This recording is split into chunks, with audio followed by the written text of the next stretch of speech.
Wings when you've got rockets. Nitro Pro, the high energy drink. Also a 20-calorie light. Whoa, what a rush! I don't know much about this thing called love, but I'm willing to try. I don't know much about it either, baby, but if you're willing, then so am I. It all started on the Mexican streets and ended up in these LA blocks. That's where the love was released. Me and Duke were a product of those immigrant antique ways, where men on men in the cowards take back seats, and that's deep. Street education my dad teach. It ain't the gangs in the hood but cops that harass me. He said money wouldn't last me long. Enjoy family before they get the passing on. I grew up on the 17th block of Pico Union. A rough life but good times always keep it moving. I stay down with mom and pop. My blood, Big Duke, Richie and Lil J. This one love. Lowrider, if you want to build lowrider cars, you have to come to LA to pay homage, dog. You have to go down Whittier Boulevard, you have to go down Crenshaw, you have to go, to the places in Boyle Heights to where lowriding was invented, you know what I mean? Now I'm not saying that, if a fool from here wants to be in rap music, he gotta Caesar his hair and blow his pant leg up, but you got to, that has to be at least one of his goals to go to Mecca. A Jew has to go to, their goal to go to Israel, you know what I mean? I don't know, maybe we got it twisted or something, but I just think that the reason we're here and all this stuff is happening is because we travel a lot. We go to Europe, we go to New York, we go to all these places where, food from here, the best that we can get is not to be shackled on a bus going somewhere, you know what I mean? Or doing something like that, we want to take the art form and have it as a legitimate art form instead of just Chicano art. Like when they ask me in the interview, well, what kind of art? Like, what is Chicano art? I mean, it's from here. That's my hand style from that. But so basic. We travel. We take it on tour all over. Why do you think it's like that? Where it has to be regional sometimes? People just love to put labels on it because they figure that it's only going to work here or. It's weird, man. Like when they look to hip hop, they look to New York Puerto Ricans or New York black folk out there in New York, and they look for fashion and they look towards the East Coast for all that. And now they're starting to look to LA to where fashion is. Like, damn, they invented the white tees. Oh, they invented the baggy jeans and Dickies and. Damn, the Crips and Bloods wearing cornrows, gangster style first. Damn, now it might start tricking off it, But I went to the Bronx, this fool in the Bronx, and there was a bunch of Ricans on the corner with shaved heads, white tees, khakis, and Chuck Taylors on with sleeve down and tattoos. It's crazy. I'm like, what the fuck? You know what I mean? But you don't see that on TV though. No, you gotta go into the Bronx to see that, see that they're dressing like that and they want to rep that. But I guess it's no difference than coming here in the 80s and seeing a bunch of Mexicans in East LA spinning on a piece of cardboard and running graffiti on the wall, you know what I mean? So we all kind of borrow from each other. They're just kind of borrowing a kind of a violent part of the culture, you know what I mean? That derived from poverty and the gangster life and tattooing came towards the tail end, of the last 36 years, I've been tattooing for 10 years and my peers have been tattooing for 25. Right. So it was kind of a thing that I hung out for a long time in tattoo shops, just getting the sleeve down, just getting all my work done, Right. And I just started drawing on homie right here, Esteban, and with a homemade machine,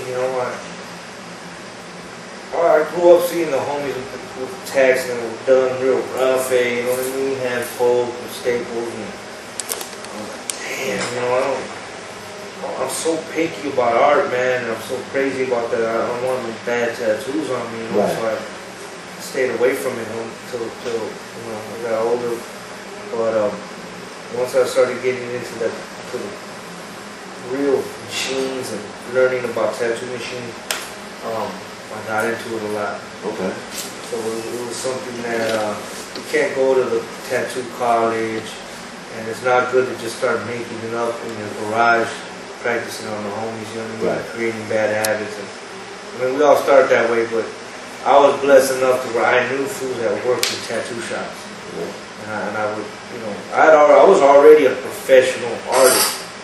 I had already worked for Hustler Magazine. I did album covers for NWA. I did, you know, I'd already done major things, so I wasn't trying to start off real whack, you know what I mean, Right. backwards and slow motion, you know. Take a step back. Well, I knew in order to learn the right way, I could go see these fools and hang out and kind of check out the style. So when was your first tattoo done? Like what year, more or less? Do you remember? I'd say about 1990, 95. 1995? Yeah, I tattooed someone. Mm-hmm. Yeah, 95? yeah. Okay. And how did you evolve since then? I constantly grown, you know. You can almost look at my portfolio and see over the years, you know what I mean, the changes that it's gone through. But it's understanding skin, you know what I mean. Right. Like everyone has different skin. I mean, last night I had a guy in here. He don't work out. He eats tacos and drinks beer, and you know, it's out in the sun. Works for the city. Full skin's like leather. Right. Then I'll get a guy in here, you know, and he's a pro ball player. Got a dude on a strict diet. White boy, that's silky smooth skin, or a broad, you know what I mean? Like a girl, you get in here, a girl that's a Pilates instructor. Right. The tattoos just look incredible on them. It's easy to tattoo them. And then the homie's got, you know, medium skin. It's like everyone, let's put it this way, no canvas is the same. Right. Never. I don't know what's going to walk through the door, what's going to stretch marks, they're going to have bullet wounds, you know what I'm saying? They're going to have, you know, be in good shape, and it's Right. easy to tattoo them, or they're going to be obese, and I got to stretch the skin, and it's like a workout just to tattoo them. So it's physically hard, and it's mentally a challenge too. So what's your favorite tattoo? I know you got like a bunch of pictures of your tattoos around here. My favorite tattoos are street homies, you know what I mean? Yeah. Guys I've done from the street that just have out of control back pieces. See them. If I say their name, no one will know who they are. But Right. entertainer wise, I mean, I'd have to say 50 Cent's back, the 50 on his back. Right there. And Nas has his arms done. Oh, you did not. Eminem's daughter's portrait, of course. You know, being able to do those type of people, and then Slim Thug has crazy tattoos. I did a gang of them on $200 bills. And he's just so tall, man. Dude's almost 7 feet tall, man. You gotta get up on a ladder to tattoo that kid, but he's like 24 or something, you know. Like, good dude, man. Real clean tattoos. So how do you think tattoo and hip hop came together? Tattoo and hip hop. I think Pac had a big deal with it, you know, big thing. I think the West Coast is a tattoo culture. Everyone has tattoos before anything to do with the hip hop thing. I think Pac set it off and was covered for them, and they never seen a black man so covered in tattoos. Right.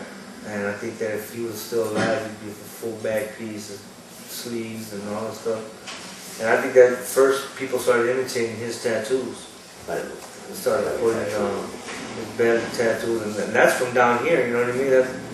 That's doing rockers on full stomachs. You know what I mean? That's been around here since the 70s. You know, so now you go into Europe and you see fools with Old English, and it's like their first name, Matthew, or something that just don't look right. You know what I mean? It's supposed to say a Broncho or White Fence or something like that on someone's stomach. You know what I mean? It's not supposed to be their old lady's name or you know, their first name. You know. Okay. So first of all, he has to build his look to get a record deal. So he'll go get himself some fake Avisu jeans, and he'll go get him a bootleg Jacob, and he'll go get him some Air Force Ones and a fitted cap, and he'll blow his ears out, and now he's got to go get tattooed. So Right. part of that look, you know, as far as down south, East Coast, Midwest, LA kids, it's That's just hip-hop look. That's hip hop now to go into a tattoo shop. And, you know, the chances are they're going to be able to really come in here, you know, until they get their act together, you know what I mean? But they'll go into the local spot or one of their homies that has some machines take off on them, fuck their arms up. But go to their local cartoon imposter. Go to the watered down cartoon guy, swap meet. Do you see a lot of people trying to copy your style now? Oh, they've been trying to copy my style for 20 years. Not a lot, just about like 20. About 20 people out there, right? You know what the thing is, man, is this is to me it's hip hop. Right. And I'm like, whatever happened with being original and you know, not biting, whatever happened to that word biting, you know, don't the people they have a conscience when they go to bed at night, or they just so self-absorbed that they just don't even think about it, or just like, because the thing about it, man, is that they're signing their name and they're accepting applause and signing autographs over it, like, yeah. And they're copying my mistakes a lot of times, like weird things that I've done that I've just always done them that way, and they're kind of wrong, but I did them anyways, and I see them bite it, you know. Right. That's gonna happen, man. People are just gonna bite you. I guess they say it's an ultimate compliment, you know what I'm Right. saying? But Do you feel flattered though? not really. But I just have to let it go, or I'll go crazy. Right. You know what I'm saying? I can't run up on every single person that copies my style, you know, or I'll lose it. So it's something you just it's part of the thing, you know. But I also don't have to roll with them or respect them and hang out with them, you know. But I don't really. I go throughout my days not really tripping on it. Okay. But I think for any youngsters out there that they need to, everyone's influenced by somebody. Right. But get influenced by someone that's dead, some old dinosaur that, or someone that's just out the loop. You know what I mean? I rock Air Force Ones. I drive the car they want to drive. I wear the clothes they want to drive. I got the old lady they want to fuck. You know what I'm saying? So it's like I'm still in the mix, even though I'm 36. I'm in lowriders. I got, you know what I'm saying? So Right. we're not some old ass men that are out of touch and out the street. We right here. Right. So, you know, we dress, you know, sooner or later, I'm going to have to stop dressing like this, right? I'm going to have to stop wearing XXX white tees and 44 jeans, and I guess you'll have to grow up, right? But as of now, we're rolling, you know what I mean? We're doing this thing, so these kids got to go find their own look, man. There's kids out there Right. that got their own look, too. Yeah. I gotta give them props. I like to focus on the kids that are doing their own thing and that have their own style. I focus on those kids instead of the fools that are biting me. Because the fools that are biting me, they're gonna fall off. And I think people that know. I look at it, if you're fooled by that and you're gonna go get the fake bootleg version, then I don't want to mess with you anyways, because you're dealing with that, trying to get a deal, discount. Go deal with that. I'm looking for that youngster out there that's grinding, that has his own style, his own look. He ain't got to be balling out of control. He just has to have an individual style. Some of my best time in my whole life is when I was broke, doing bad, just on the street, doing graffiti, bombing walls, just doing these murals, and nothing made my heart pump more, getting more fired up. There was no photo shoots or interviews, or it was just me and my little partners out there with the intentions of doing this bomb-ass wall. And when everyone went to school on Monday, they would go by this wall, and that was on fame, you know? Right. Just wanted to get some pussy out of it, that's all. You don't mean no harm. So you parlay that into this fame now. You're doing tennis shoes, sidekicks. Yep. You got the movie. Want to elaborate on the tennis shoes, like how that came about? That's just kind of something that's not supposed to happen for us. You know, we're not pro athletes. We're not supposed to get shoe deals. You know, at best maybe one shoe. You know, do one shoe that they designed for you, and you kind of approve it. And send artwork to them and then send you back a shoe job. This was something that we want to build a relationship with Nike. We want to go in and say, you know what, we're a corporation, we're a design studio. Let us design the thing, let us design the events, let us design the posters that are going to go in the store, and the POPs and the look for the brand. And we want to put classic LA icons and put them on shoes.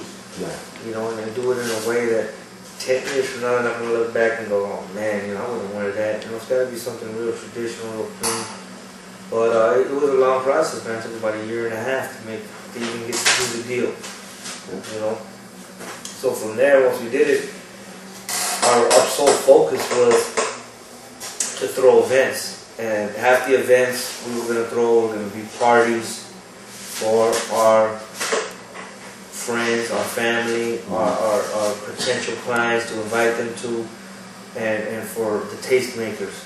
You know, the people that set the trends and aren't rappers, but they are cool. The people that the rappers look towards on how to dress and what phone to use and what car's hot. And invite all those people, right? Right.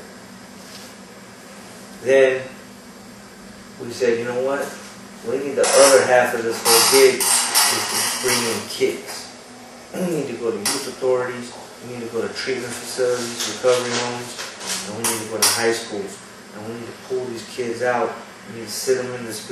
We had this installation gallery with Nike. So it had an ice cream truck in it. We built a handball court in there, plasmas in there, and it had all the shoes displayed in cases. And we had like a bar done in tuck and roll. And it was a crazy event to theme out this whole gallery in our culture, you know what I mean? Right. So we bring these kids in, and we had Nike send the buses out and pick these youngsters up. And what we did is I went there and I told these youngsters exactly how I did it. This is how I got the shoe deal. This is how I got this. This is how I got that. Now I dared everyone, I double dared, and this man double dared every kid in there to do what we do. And told them how to do it. But when I came up, ain't no one want to give me any information, man. They gave me misinformation. Told me better I just join a gang and smoke some PCP, and that'll make things better. So I was misinformed my whole life, you know what I mean? And I had fun doing that stuff too, but you know, I was able to survive and move on. But no one wanted to help me the art-wise.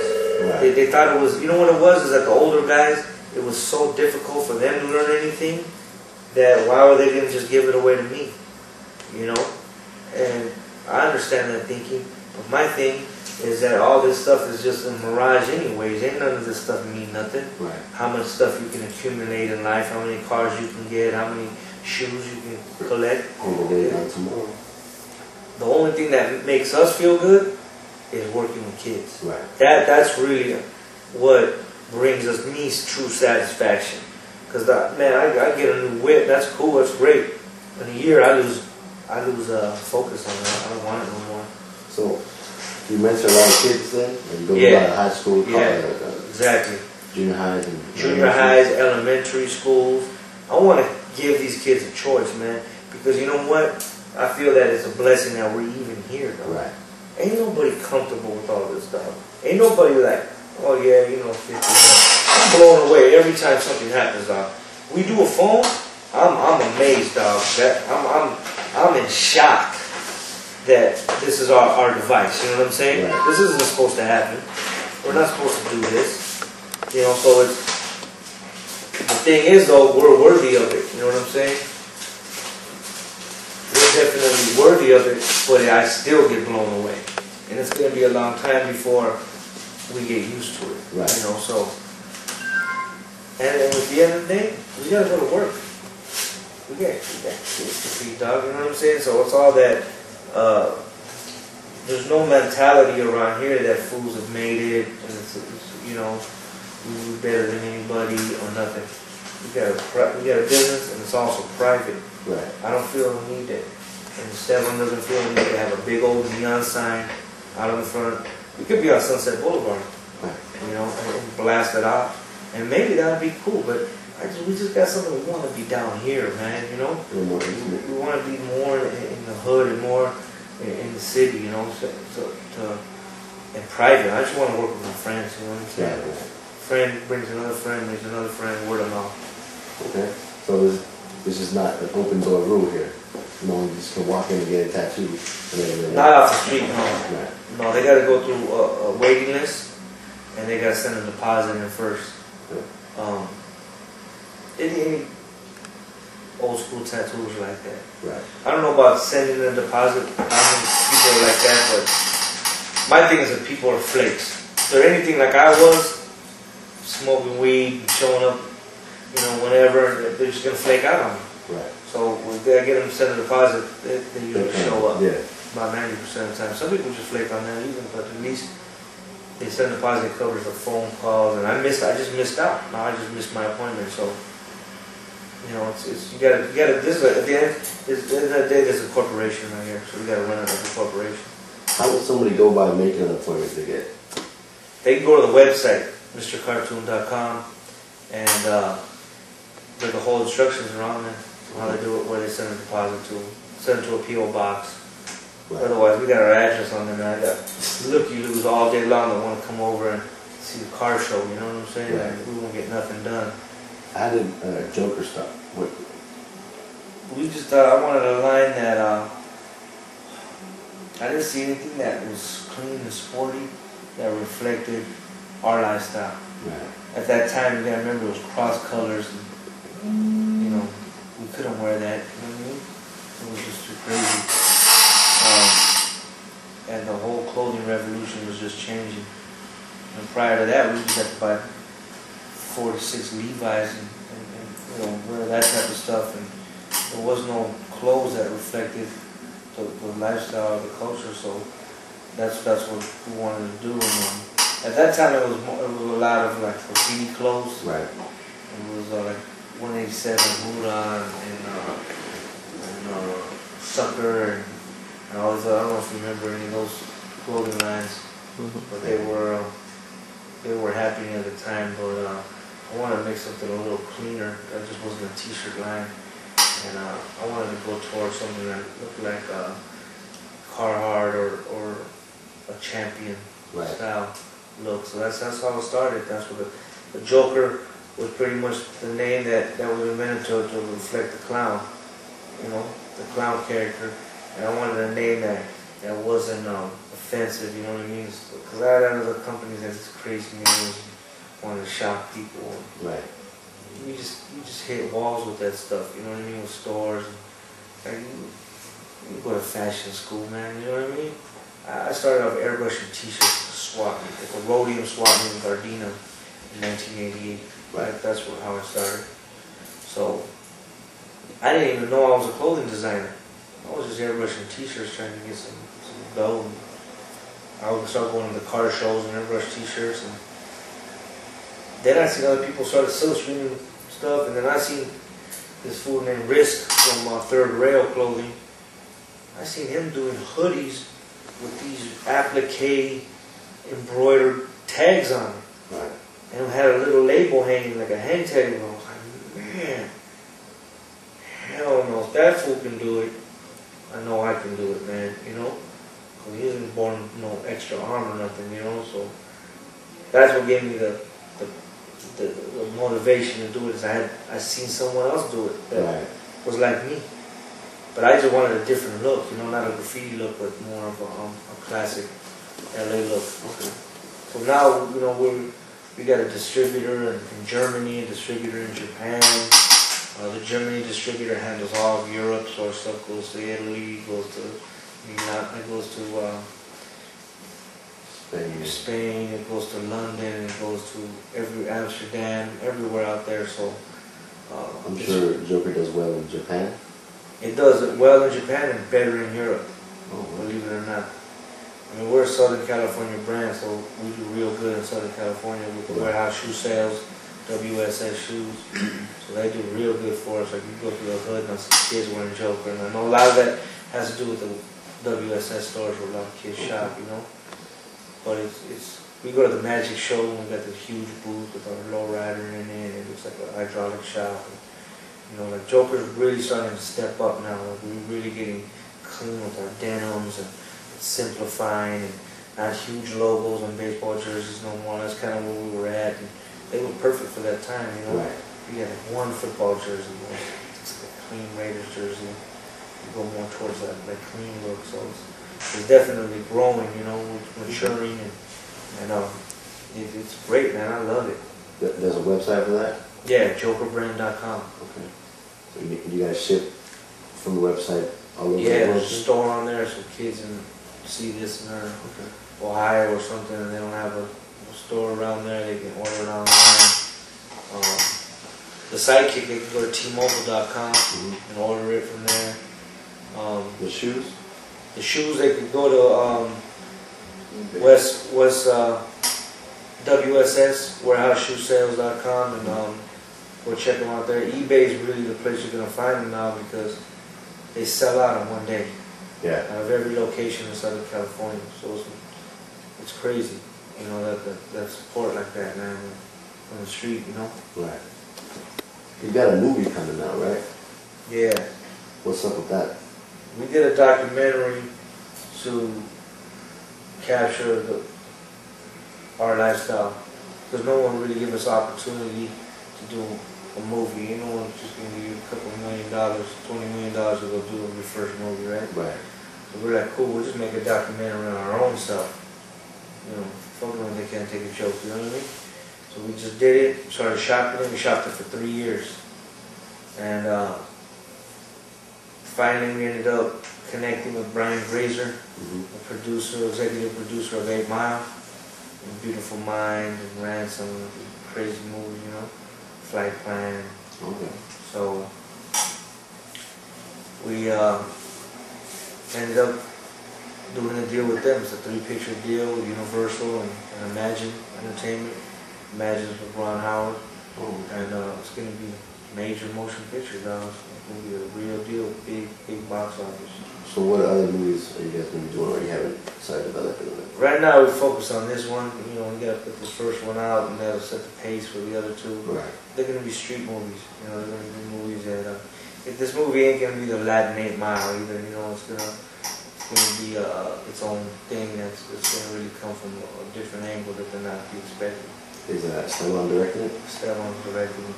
So it's going to be his directorial debut as far as major motion picture.